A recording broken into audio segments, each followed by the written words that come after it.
newborns are in poor shape. She named this one Hansel. It's got a pot belly. It's probably pretty wormy. It feels a little bit thin. He's got some dirty ears. The gums are pretty pale, so I'm sure they're just covered in fleas. So they need some good, tender, loving care, and they'll be just fine. With so many cats to deal with, Sunbird will need help. She'll take the kittens to the shelter first, and then return tomorrow to catch the rest. So bring some humane traps.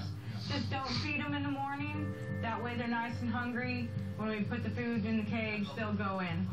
I'm sorry, what do you want to show us? Mr. Pulver appears grateful for Sunbird's help. Inside, he has some memories he wants to share with her. Oh. World War II. Every case we go out to is different. We deal with different animals. We deal with different personalities. And we have to be able to interact with them in different ways. Well, thanks for showing me your medals and everything. And we'll be back tomorrow morning, and I'll bring some help, too. And I'll be over in the morning to help. There are situations that we run across that individuals seem to get overwhelmed or just can't fend for themselves as well as the animals.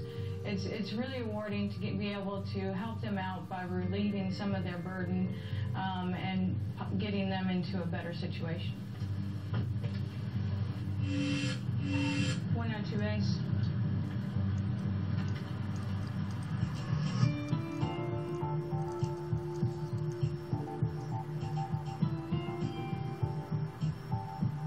You little tum-tum dirty. SPCA shelter.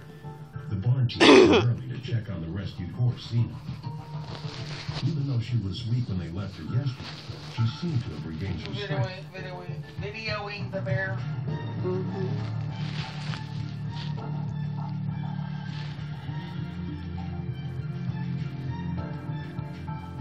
He's cleaning his little dirty tum-tum. Overnight, things have changed.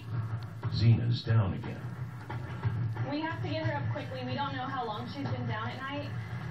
The longer a horse is down, the more problems it can cause. They're not supposed to stay down for very long at a time. It also it's demoralizing for them. The longer they're down, they can't get themselves up. They get demoralized, and then she looks a little bit, she's tired. She's probably tried for a couple hours to get herself up. I'm a little upset. I'm sad for her because she's just not quite out of the woods yet, and so it's hard to see her down again, even though, I mean, she's got so much fight. It's disappointing because we thought that we were kind of at a turning point. Equine manager Jeff Anderson has re-rigged the support harness to help her stay upright. But first they'll need to get her on her feet. Ready? 1, 2.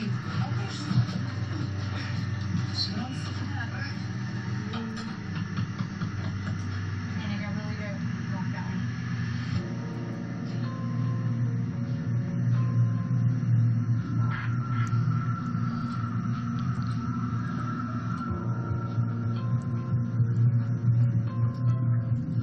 Despite 48 hours of intensive care, Zena doesn't appear to be making much progress, but Jeff still believes she has the will to survive. We don't know how long that she's been down, so our concern is just getting her off of those organs.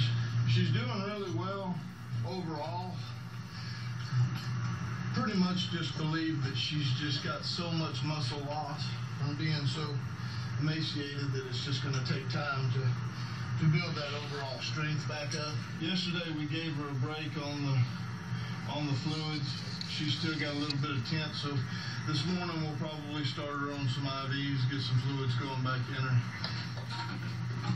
We've started her on grain, so hopefully that'll help start trying to put the protein and some of the calories that she needs back into her system. We're trying to do it real slow, and hopefully it's a strength deal. We don't have any nerve damage or anything.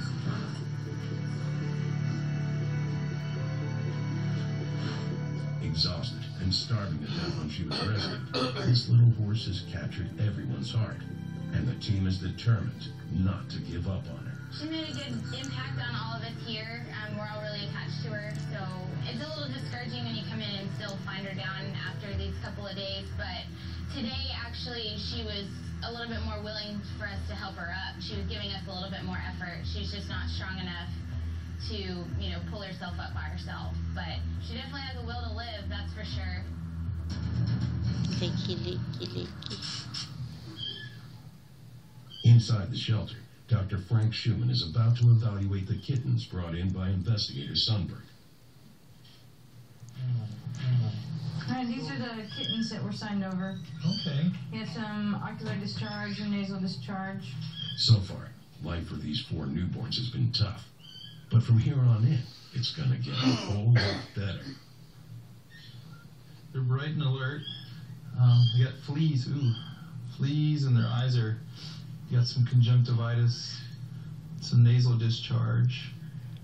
Yeah, they have an upper respiratory infection at the moment. So what we do is we put them on supportive treatment and some antiviral medication and antibiotics, and then it's a fairly good prognosis at the moment. So I think if we get them worked up and get them to a good foster home, then we'll have a pretty good shot.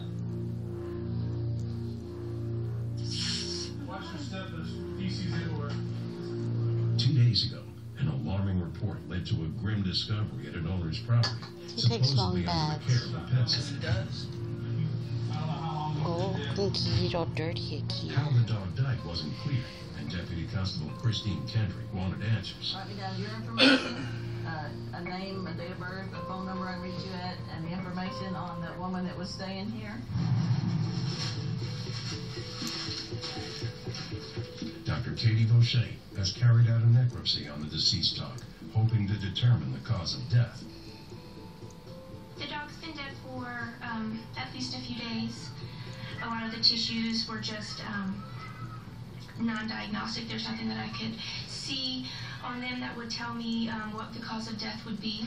The only thing that I did see was the eyes were very red and there was some blood coming from the nose, and sometimes we do see that in cases of heat stroke, but I could not say for sure if heat was the cause. The fact that we can't determine the cause of death is an issue as far as criminal charges. We just don't know what happened to the dog at this point, so I will get in touch with the person that was supposed to be taking care of them and see what they have to say, and maybe they'll shed some light onto something for us. I'm sure she's gonna have a different take on it than what we were told on the scene. So I want to find out, what she did and what she was thinking, and who she contacted, if anyone. If they locate the sitter, and she admits that the dog was in her care when it died, Kendrick could build a case for neglect and pursue criminal charges. But so far, she's drawing a blank.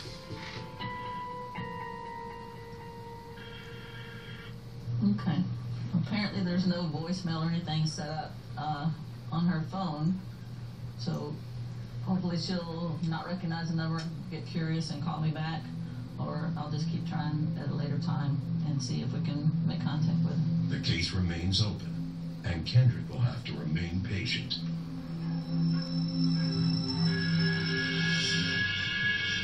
She's one of the best patients ever. Coming up, the Houston SPCA barn team continues to work hard to help Xena, the emaciated mare. Her wound is one of the worst saddle sores that I've ever seen.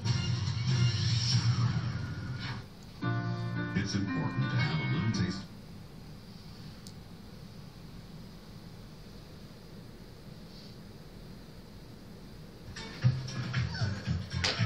And so drowsy. But it's totally worth it to be this cute. Too cute. New episodes, Saturday, February 25th at 9. Only on Animal Planet. Due to the graphic nature of this program, viewer discretion is advised. What is it, Bear Bear?